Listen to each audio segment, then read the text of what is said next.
Айжан Рахметова қосылына қазақша контентті көрсетуге тырысады, алайда үйдегі еркелердің жанарын жаулайтын тұшымды туынды жоқ деп күйінеді. Көбінесе қазақша мультфильмдерді көрсеткен дұрыс, бірақ қазіргі уақытта әлеуметтік желіде шетелдің видеолары көптеп дамып кеткен деп ойлаймын. Балаларға сол видеоларды көру өте ыңғайлы өздеріне. Олардың анимациялық видеолары өте тартымды болып келеді, сол себепті балалар соған қатты қызығады.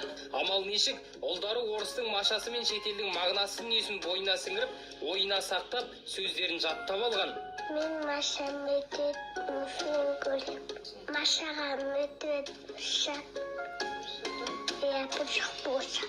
Ал шетелдігін шектеп, өзіміздікін ептеп көрсетейік десек, көңілге қонымды дүние көп емес. Қазақ анимациясы балалардың агрессиясын оятуы мүмкін. Мәселен, мынаны қараңыз. Өзіңнің өміріңмен қоштасатын кезің келді. Водитесь вашими любимыми блюдами.